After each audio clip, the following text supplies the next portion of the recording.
രാജവംശ കഥ പറയാൻ പെരുമാട്ടി ഞാനിതാ വന്നിടുന്നേ.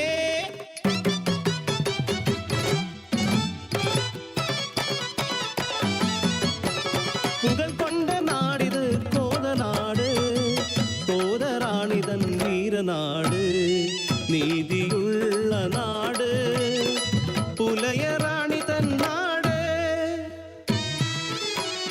മാളോരെല്ലാം വാഴ്ത്തിയ റാണി സ്നേഹമായി നീതിയായി ഭരിച്ചിടവേ, അയൽനാട്ടിലെല്ലാം പെരുമ കേട്ട് റാണിയെ തേടി ദൂതരെത്തി. അന്തപുരത്തിൽ അഴകായി വാഴും റാണി തൻ പൊന്മകളാതിര, പൂങ്കുല തോൽക്കും മുടിയഴകും യൗവന കാന്തി അലതി സുന്ദരി. ആറ്റിങ്ങൽ രാജന്റെ കിങ്കരന്മാർ രഹസ്യമായി നാട്ടിൽ നിലയുറച്ചു. കോതറാണി തൻ മാഹാത്മ്യം കണ്ടറിഞ്ഞ് തന്ത്രമായി ഭരണം കൈക്കലാക്കാൻ റാണിപുത്രി തൻ അഴകുടലിൽ ഭ്രമമായി മോഹമായി പുകൾ കൊണ്ട നാടും പെരുമയും. എൻ നാട്ടിലേക്ക് ആനയിക്കാൻ രാജൻ മകളെ വേൽക്കാൻ ഓലയച്ചു.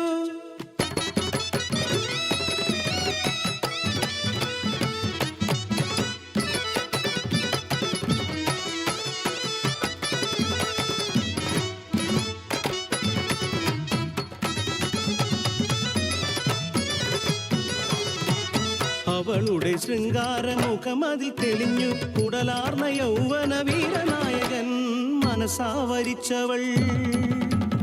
അവരുടെ പ്രണയം അസുലഭ വാർത്തയായി നാട്ടിൽ രാജശാസന കേട്ടു റാണി വീരോടെ വാശിയായി ധിക്കരിച്ചു. അവളെ വേൽക്കാൻ എന്തു യോഗ്യൻ എൻ മകളീ നാടിൻ ഐശ്വര്യമേ.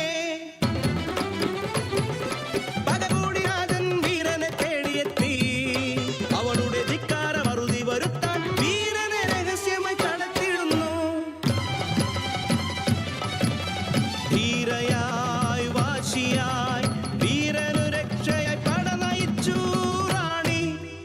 ഉൾവഴി താരയിൽ കാടരികെ തളർന്നിരിക്കെ ചതിയായ രാജൻ ഒരു വടവൃക്ഷം റാണിതൻ തേരിൽ മുറിച്ചിടുന്നു. തൻ തോഴരൊത്ത് പിടയുന്ന റാണി മകളെ ഓർത്ത്